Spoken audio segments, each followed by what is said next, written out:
Hello， 大家好，我是夏妈。今天分享一款蜂蜜小面包的做法，用电饼铛就可以做出来，不需要烤箱，口感细腻，蓬松又暄软，喜欢大家可以试一下。高筋面粉里面加入2勺白糖，1小勺食用盐，再打入1个鸡蛋，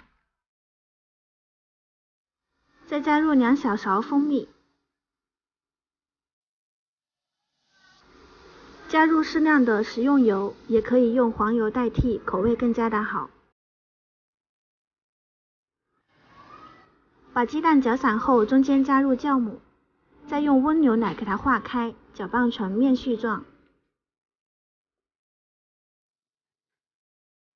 手揉成比较光滑的面团，盖住保鲜膜，醒发45分钟。发酵好的面团体积变大，手指戳动无回缩，拿到案板上面给它揉搓排气。揉好后搓成长条，切成大小均匀的面剂。每根面剂稍微的给它揉搓一下，表面光滑，用擀面杖给它擀成圆片，包入豆沙馅。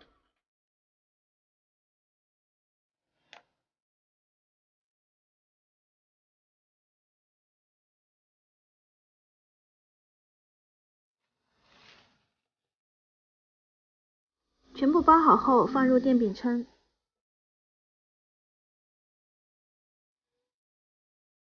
稍微的挤在一起，盖上锅盖，发酵20分钟。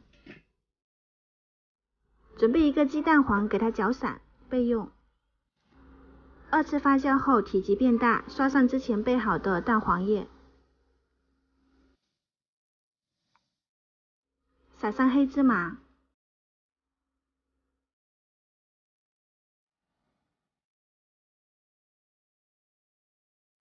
放上食用油，电饼铛开小火，盖上盖子煎5到6分钟。闻到面包香味，揭开盖子，在表面刷上一层蜂蜜。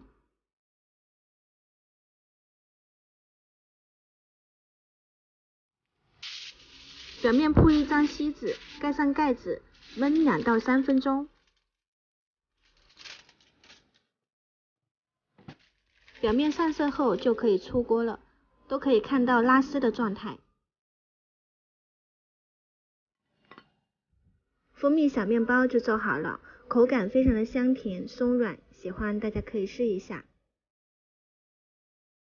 今天的分享就到这里，我是夏妈，谢谢您的观看，我们下期再见。